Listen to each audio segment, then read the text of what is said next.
Yakinkan, ajarkan kepada orang yang akan mati di antara kamu dengan ucapan la ilaha illallah.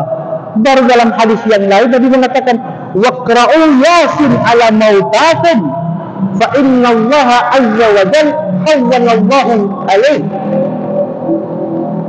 Sesudah engkau talqin, bacakan yasin pada saat dia sakarat, karena sesungguhnya yasin itu akan meringankan sakratul mautnya orang itu. Jadi baca yasin itu pada waktu sakit, pada waktu sakarat, bukan pada waktu sesudah mati. Wa wasi'na bahala wa nawwir jabra wa anhi rahmah min ahli la ilaha illallah dan sebagainya. Sesudah itu perhatikan, kalau waktu sakit sudah menghadap kiblat tidak perlu dirubah. Tapi kalau waktu sakit dan sampai meninggal tidak menghadap kiblat, rubah posisi jenazah menghadap kiblat. Betul tidak? Hadap kiblat. Apa yang harus dilakukan sesudah kita hadapkan ke kiblat dan sesudah kita talqin dan mengintip matanya? Disunnahkan kita untuk membangunkan jenazah yang baru meninggal tadi itu sepertiga. Kasih duduk begini dia. Kasih bangun sedikit. Didudukkan sepertiga, ditekan pusarnya dan ditekan ke bawah agar gas angin kotoran keluar, dan itu dibersihkan sebelum fardhu kifayah. Karena kalau tidak bakal jadi fitnah besoknya. Keluar ini jadi pembicaraan. Makanya orang yang memandikan jenazah, kata Nabi, falyagsil ma'munah, mandikanlah orang yang mati di antara kalian oleh orang-orang yang terpercaya. Siapa mereka? Yang hanya lihat tapi tidak bisa bicara dan tidak mau bicara di luar. Orang amanah artinya. Jadi paham ini Pak? Berikut. Sesudah menghadapkan kiblat, tekan perutnya, kasih duduk sedikit. Karena tubuh orang baru meninggal itu masih lemas Pak. Kasih duduk, tekan ke bawah. Sambil dibersihkan kotoran dan angin yang keluar. Itu belum fardhu kifayah, belum. Itu baru tata cara, ya, untuk proses pada fardhu kifayah. Setelah sudah ditekan, ada angin yang keluar, ada sesuatu yang keluar, dibersihkan. Baru kemudian lepaskan semua pakaian-pakaian dalam dan pakaian luar almarhum dan tutup dengan kain yang panjang. Sambil menunggu datangnya pelaksanaan fardhu kifayah. Disunnahkan sesudah kita bangun, sudah kita tekan, disunnahkan untuk dilemas-lemaskan tulangnya orang yang wafat hari itu. Jadi bukan nanti tunggu dia keras Pak, baru dikasih lemas, itu salah. Kan ada orang setunggu sekeras dulu, pas mau kasih mandi baru pakai beramak kusuk, pakai segala macam. Tidak ada dalam ajaran agama seperti itu. Yang ada adalah pada waktu selesai wafat, lemaskan dia punya tulang dan jari-jarinya, langsung lemaskan. Tapi Ustaz, orangnya masih lemas. Dan itulah hikmahnya. Lemaskan, sesudah lemaskan, buka semua, baru kemudian bersihkan, tutup dengan kain panjang. Maka pada waktu fardhu kifayah tidak akan ada lagi namanya keras. Bisa dipahami ini Pak? Berikut.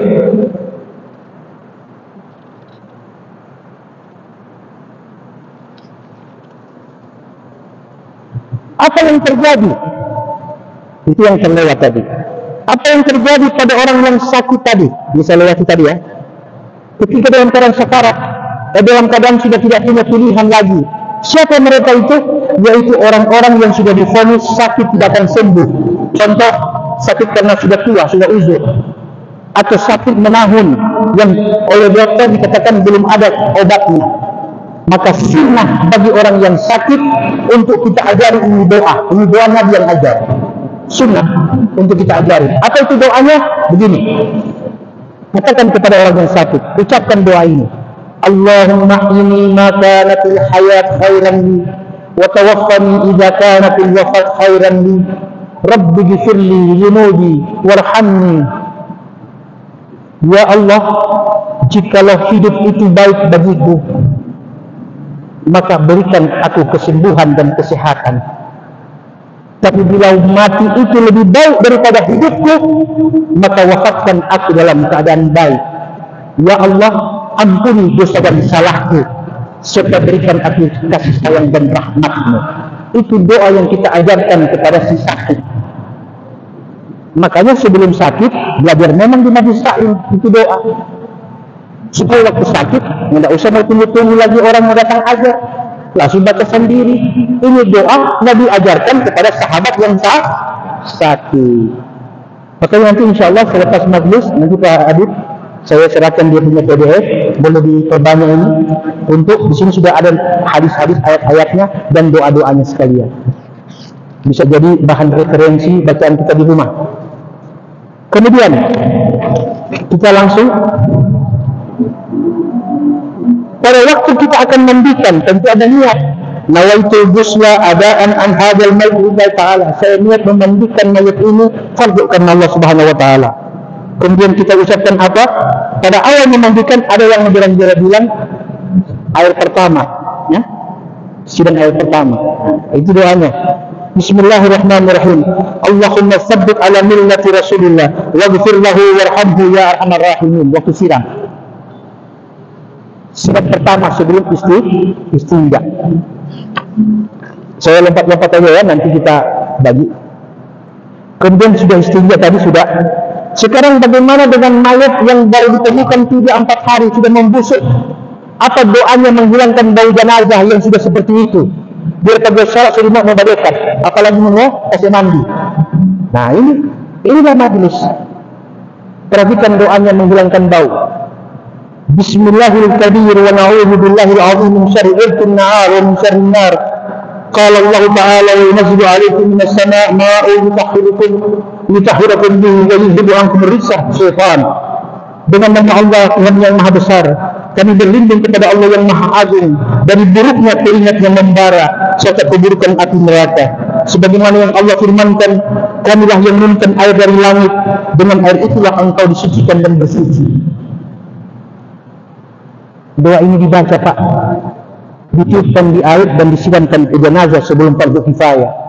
Dengan izin Allah, insya Allah jenazah sampai selesai tidak akan keluarkan baunya lagi. Sebagaimana yang sering kami lakukan ketika dapati jenazah yang sudah membusuk. Kemudian pada waktu akan mengkafani mayat, waktu mengkafani itu jangan bersamaan Pak. Ada yang ikat di ujung, ada yang ikat di kaki, ikat bersamaan. Tidak bisa begitu. Aturannya kalau dari kepala dia turun ke bawah. Kalau dari bawah turun naik ke atas. Jangan bersamaan. Itu kata sebagian ulama, itu kadang-kadang dengan kita mengikat bersamaan, apalagi bersamaan dari atas dengan di bawah baru menuju ke tengah, biasanya orang mati di kampung itu berganti-gantian. Karena penyebabnya, kata sebagian ulama ya, penyebabnya karena cara ikat kafan yang mati pertama itu. Jadi paham ini Pak? Apa doanya? Bismillah ala millati Rasulillah nawaitu takfina al hadzal mayyit lillahi ta'ala. Itu ikat kafan. Waktu potong kain kafan, ada doanya lagi. Bismillah Allahumma ja'al libasahu anil karim wa adkhilhu jannata birahmatika ya arhamar rahimin. Dengan nama Allah ya Allah, jadikan pakaiannya dari pakaian kemuliaan dan masukkan ia ke dalam surga-Mu wahai Tuhan yang Maha Pengampun dan Penyayang. Itu doa waktu potong kafan. Doa mengikat tali kafan, waktu mengikat tali kafan. Bismillah fi awwalihi wa akhirihi ya akramal akramin. Ikat dari kaki, dari kepala. Berikut mensolati jenazah. Ma min mu'min yamutu sayusalli alaihi ummatun minal muslimin balagu an yakunu thalatha syufuf illa ghufiralah. Tidak ada satupun orang muslim yang wafat kecuali bila ia disalati oleh orang-orang yang mencapai 3 saf, kecuali Allah ampuni yang disalati. Makanya kadang-kadang kalau tidak banyak dibagi 3, bikin 3 saf untuk mengikuti sunnah Rasul tadi itu. Berikut sudah kita tahu usalli ala hadzal mayit arba' takbirat dan sebagainya sudah tahu cara salat jenazah. Dan salat jenazah imam berdiri di arah bahu si si mayat bila laki-laki, dan sunnah bagi imam berdiri di antara tulang rusuk dan tulang sulbi bila yang wafat perempuan. Apa hikmahnya? Kalau laki-laki yang wafat, imam berdiri di antara pundaknya si mayit. Itu sebagai hikmah isyarat bahwa engkau fulan, engkau wafat sebagai seorang laki-laki, sebagai seorang ayah, sebagai seorang suami. Tugasmu telah selesai. Beban-beban yang kau pikul sebagai seorang kepala rumah tangga sudah selesai dengan berakhirnya sholat jenazah ini. Itu hikmahnya.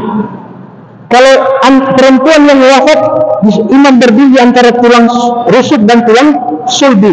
Itu hikmahnya. Wahai fulana, wahai ibu, wahai istri, tugasmu melahirkan, membesarkan dan menyusui anakmu telah selesai. Yang lahir dari rahimmu itu. Itu hikmahnya.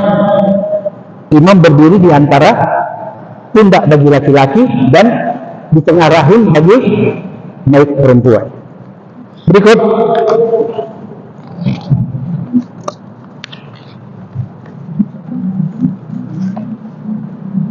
Doa sesudah sholat jenazah sudah nanti kita lihat bunyi ada di situ. Menguburkan si mayit. Nah, pada waktu menguburkan si mayit, pada saat menggali ada doanya lagi. Waktu menggali kubur. Ya. Bismillah wa ala millati Rasulillah wa Rasulillah. Allahumma aftah abwab as-sama' li rihihi wa atil nuzulah wa wasi' madkhalah wa wasi' lahu bi jabrih. Dengan nama Allah, atas agama Rasul dan sunnahnya, ya Allah, bukalah pintu-pintu langit untuk roh jenazah ini, muliakan tempatnya, luaskan tempat masuknya, dan lapangkan alam kuburnya. Kecuali satu. Kalau doa ini kita gali kubur kita ucapkan, kecuali satu. Karena di sini dia minta agar Allah luaskan kuburnya dan terima rohnya di langit. Kecuali satu kata Nabi. Ada hadisnya.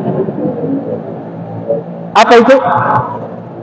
Nabi mengatakan innar ruha mu'allaqatun bainas sama'i wal ardi hatta yudba anhu daina min ahli. Sesungguhnya roh orang mukmin, ini orang mukmin Pak, bukan muslim. Kalau muslim masih banyak kesalahan daripada itu baik.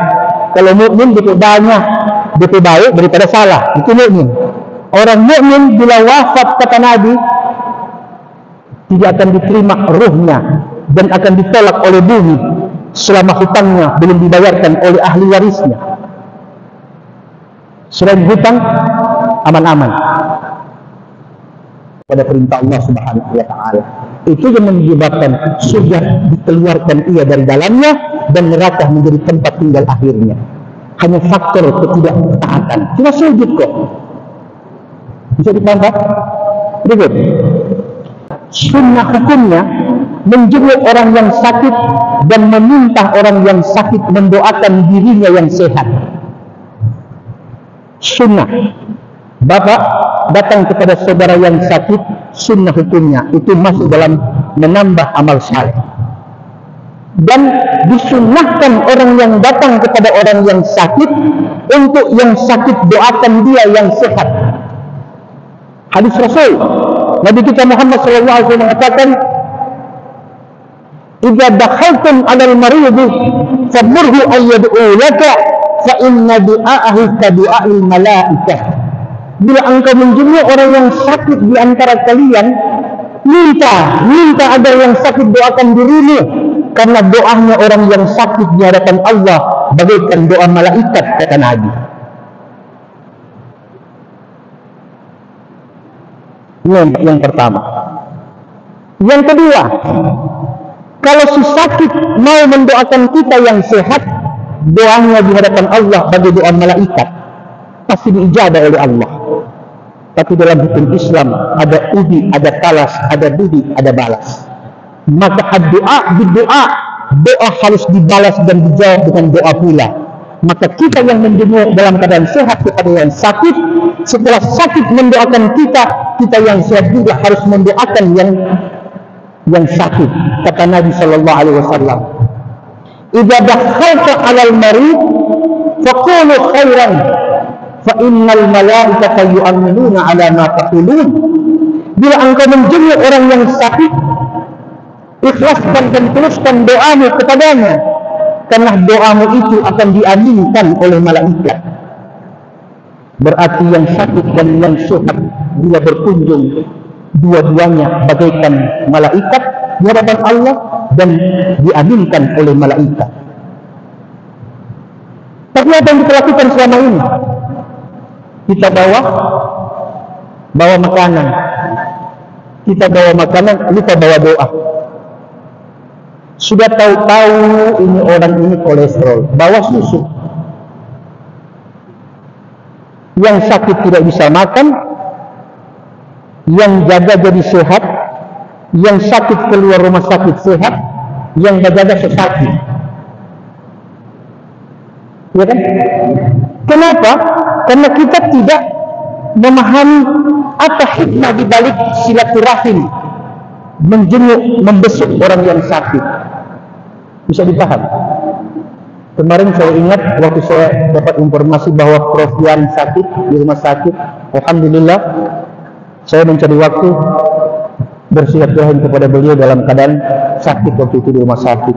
Yang pertama saya lakukan adalah, Pak Prof, saya minta doanya Bapak. Karena doanya Bapak bagaikan doa malaikat di hadapan Allah. Beliau mendoakan saya aminkan. Selebihnya itu, karena kita tahu kata dari hadis Nabi, saya katakan, Pak Prof, doa saya nanti kepada Bapak insya Allah akan diaminkan malaikat. Dan ada hadis Rasul yang mengatakan demikian. Ini hikmah kita bermajlis. Dengan majlis ta'lim, hal yang sedikit kita jadi paham, hal yang tidak paham kita jadi mengerti. Apa hikmahnya? Kalau kita paham, kita mengerti, sesuatu yang sulit jadi mudah. Bukan yang sulit dipersulit, yang mudah dipersulit. Berikut.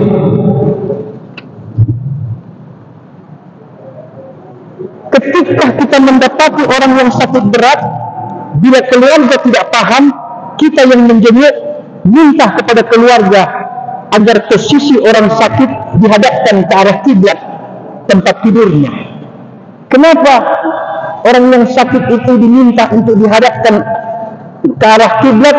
Karena ada hadis Nabi Muhammad SAW yang mengatakan, Al-Ka'batu qiblatukum ahya'an wa amwatan. Kiblat Ka'bah itu adalah kiblatmu dikala engkau hidup, bahkan dikala engkau mati. Jadi sunnah membalikkan orang yang sakit menghadap kiblat. Tapi ini ustaz di rumah sakit. Aturan tidak boleh putar-putar sana, putar-putar sini. Betul tidak? Kalau di rumah sakit kita mencari posisi yang baik, yang sekiranya dia ada menghadap ke arah kiblat. Bagaimana caranya? Nah, ini yang perlu saya jelaskan. Kiblat itu ada dua, Pak. Ada namanya tawajjuh kiblah dan ada namanya ainul kiblah. Makanya orang perlu niat kalau sholat. Tidak benar kalau bilang Allah Maha tahu. Ya, Allah sudah tahu. Bahkan ente belum niat pun Allah sudah tahu. Tapi niat menjadi rukun ketika sholat, kata Imam Syafi'i. Kenapa? Karena niat itulah yang akan menentukan engkau menghadap kiblat atau mengarah ke kiblat. Contoh, ini masjid kalau dihitung dengan ilmu falak, mungkin kiblatnya tidak mengarah kiblat, tapi menghadap kiblat. Beda itu.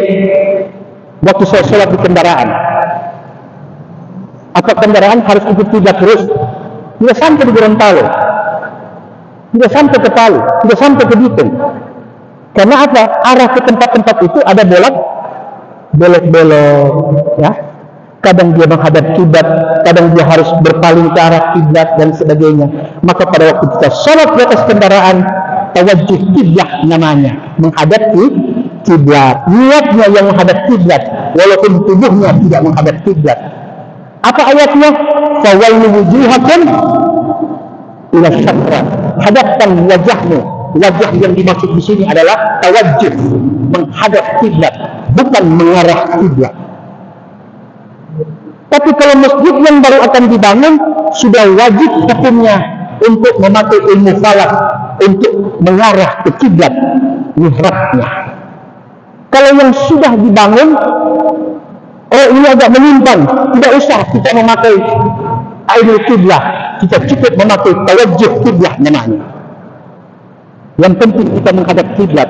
Bapak-bapak yang hadir di sini, tidak semuanya ainul kiblah, lebih banyak tawajjuh.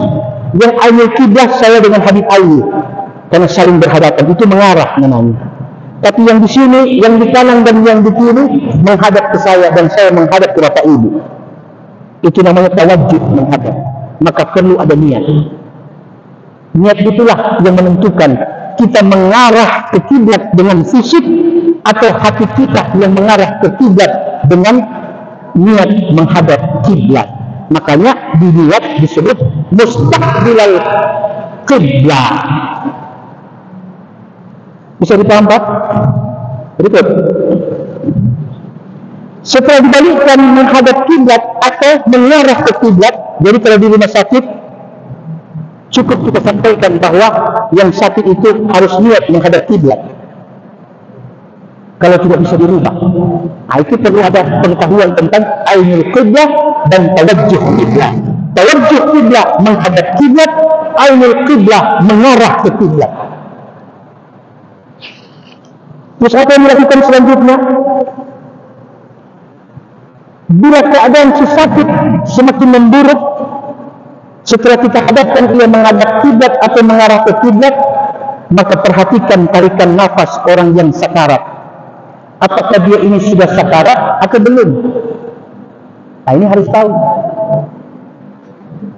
Yang sakarat ketika tanda-tanda pertama dia sudah mulai matanya kesana kemari, padahal tidak ada siapa-siapa di ruangan itu, hanya ada istrinya, contoh. Tapi matanya bagai orang yang melihat sesuatu. Kenapa ada ayat yang menjelaskan tentang itu? Apa itu? Fakashafna anka gita'akal basru yawmal hadid.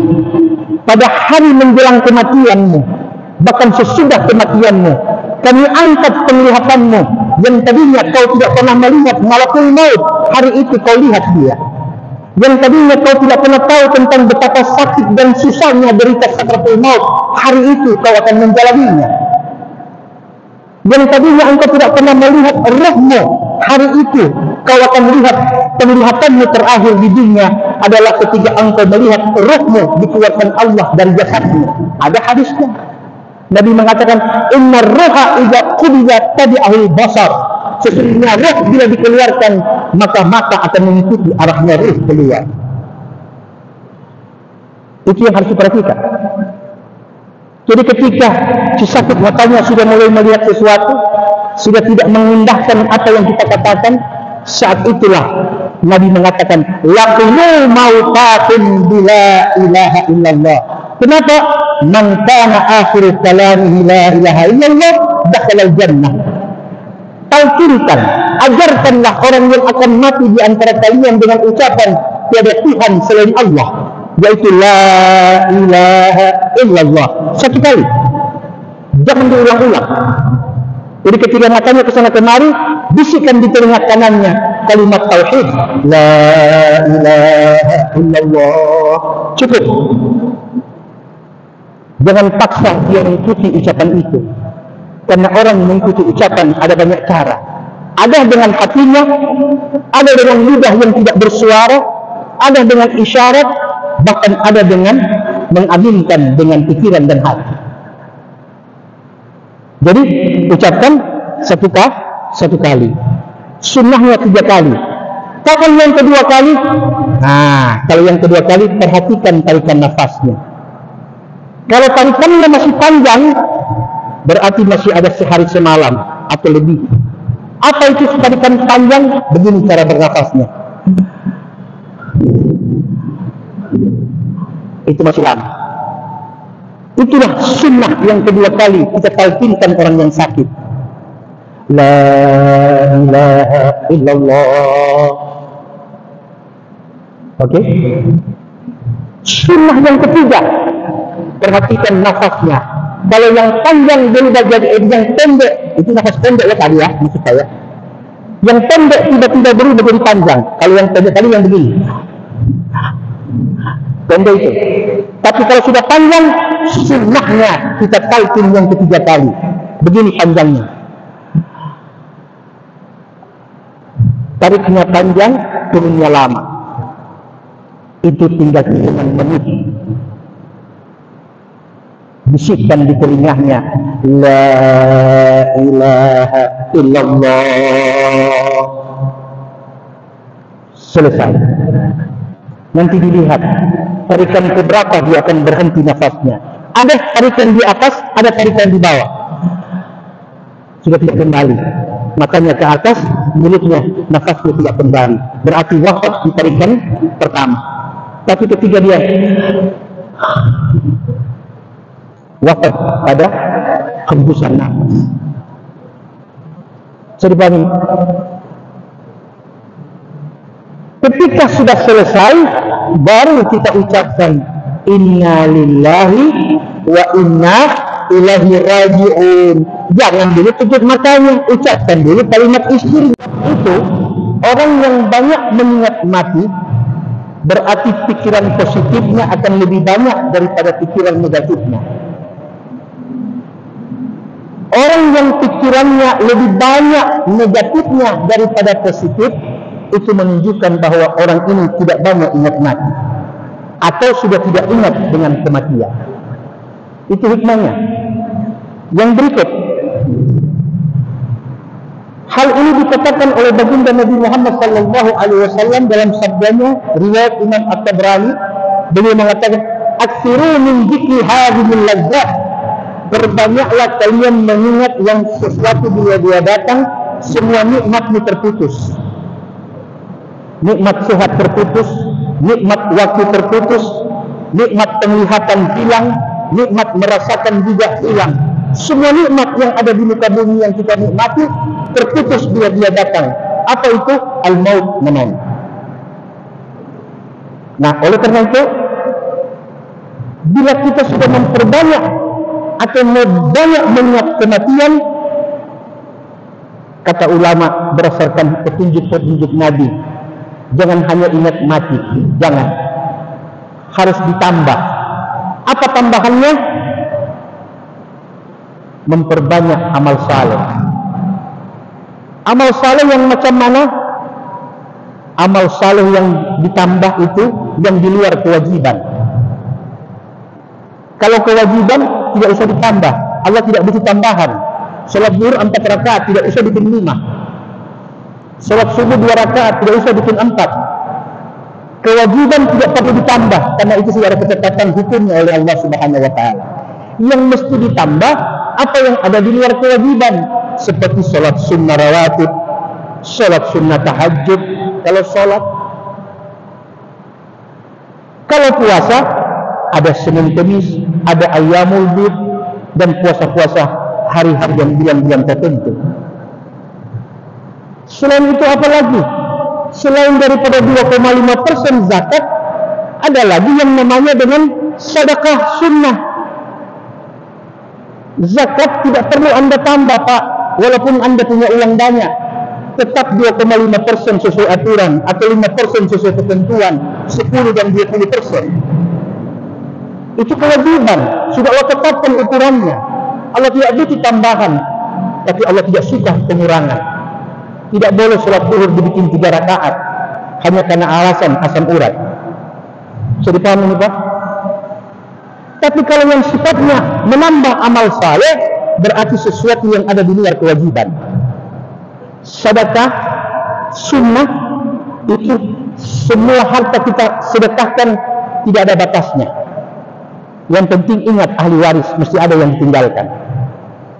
Tapi kalau zakat, Allah tidak butuh 3%, Allah tidak butuh 6%, Allah tidak butuh 17%, yang Allah butuh hanya 2,5%, 5%, 10%, dan 20%. Itulah kewajiban.